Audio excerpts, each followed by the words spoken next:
চ' আজিৰ পৰা আমাৰ ছামাৰ ভেকেশ্যনছ আৰম্ভ হৈ গ'ল, সেইবাবে টাউনলৈ বুলি পংকজৰ লগতে আহিলোঁ। আহি প্ৰথমে আমিতো খোৱা পেট পূজা কৰিয়ে লওঁ। তো চাহ তাহ খাই ইফালে মই পাপৰি চাট খালোঁ আৰু ইফালে পংকজে আলু পৰাঠা খাই ল'লে। খাই মেলি বাকী চব কাম আৰু পংকজৰ কিবা কিবি ল'ব আছিল, সি লৈ মেলি হৈ গ'ল। দেন আহিলোঁ ইফালে আমি পাৰ্লাৰলৈ, মানে মই এইফালে মোৰ থ্ৰেডিং কৰিবলৈ আছিল। চ' কুমকুমলৈ আহিলোঁ, কুমকুম পাৰ্লাৰ। ইয়াতে আহোঁ প্ৰায়ভাগ, ভাল লাগে ইয়াত কৰিয়ে, ভালকৈ কৰি দিয়ে বাকীবোৰতকৈ। দেন কৰি মেলি মই হেডফোন এডাল ল'লোঁ আৰু মোবাইলৰ টেম্পাৰখনটো ভাঙি মেলি অৱস্থাই নাছিল, সেইখন চেঞ্জ কৰাই ল'লোঁ।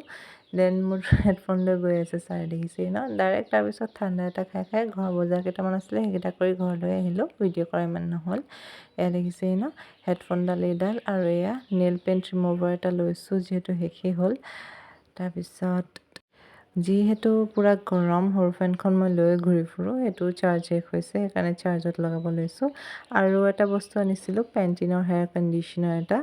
চ' সেয়াই আছিলে আৰু আজিৰ কাৰণে আহিছোঁ দেই। নেক্সট ভিডিঅ'ত আকৌ লগ পাম। Bye bye, thank you for ৱাচিং।